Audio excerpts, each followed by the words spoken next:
மயமாகும். அது மட்டுமல்ல, இந்த பராமரிப்பு தனியார் மயமாகும். இந்த வந்தே பாரத்தும் தனியாரிடம் ஒப்படைக்கப்படும். அதுக்கான திட்டம் தான் 2031 வரைக்குமான நேஷனல் ரயில் பிளான்.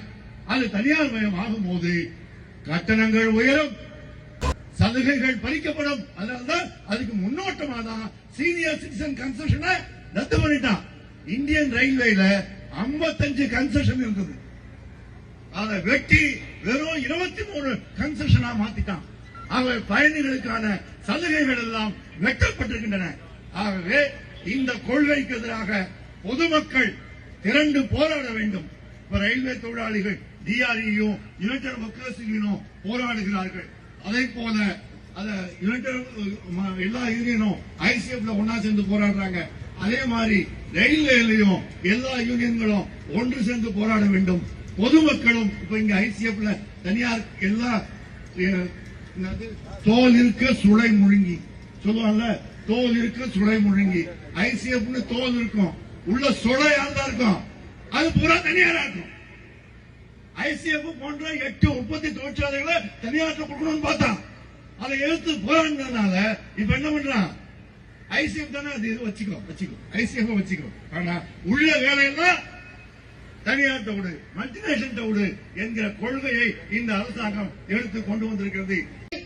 மக்கள் மத்தியிலே 100 மையங்களில் பிரச்சாரம் என்று முடிவெடுத்திருக்கிறோம். அந்த பிரச்சாரம் வரக்கூடிய ஜனவரி 19 தூங்குகிறது. அந்த பிரச்சாரத்திலே மக்களை திரட்டி நாம் போராட்டத்தை ஆரம்பிப்போம். மக்கள் திரண்டாதாங்க எதுவுமே மாறும். விவசாயி தொடர்ந்து போராடினான்.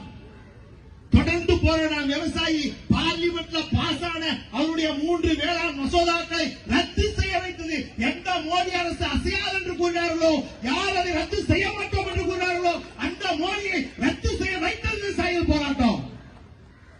800 பேர் அந்த வந்தே பாரத்தை தற்பொழுது மத்திய அரசு, ஒன்றிய அரசு, மோடி அரசு 200 ரயில்களை ரஷ்யாவினுடைய டிஎம்எச் என்ற மல்டிநேஷனல் கம்பெனிக்கும், டாடாகரா என்று சொல்லக்கூடிய இத்தாலியினுடைய ஒரு கம்பெனிக்கும், 2 கம்பெனிகளுக்கு 120 ரயில்கள், 80 ரயில்கள் என்று ஆர்டரை வெளியிட்டிருக்கிறார்கள். உத்தரவை, ஒப்பந்தத்தை போட்டிருக்கிறார்கள். கிட்டத்தட்ட 200 ரயில். இதுவரைக்கும் வந்தே பாரத் உற்பத்தி பண்ணது ஐசிஎஃப்ல சேர்கார். இப்ப இவங்க கொடுத்திருக்கிறது ஸ்லீப்பர். அது ஒண்ணுதான் வித்தியாசம், வேற வித்தியாசம் இல்ல.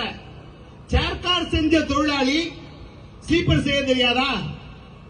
தொழிலாளிக்கு, அந்த தொழிற்சாலைக்கு ஐசிஎஃப்ல இருக்கக்கூடிய இன்ஃப்ராஸ்ட்ரக்சர்.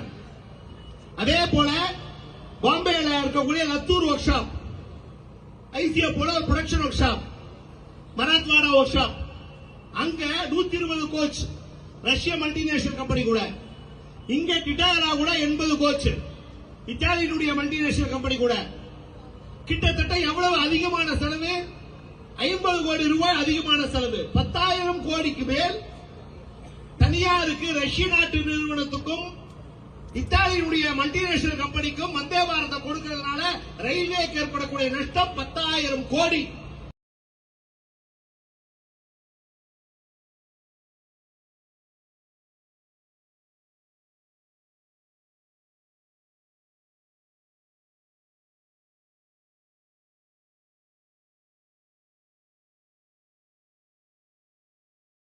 ஒன்றுபடுவோம், போராடும்.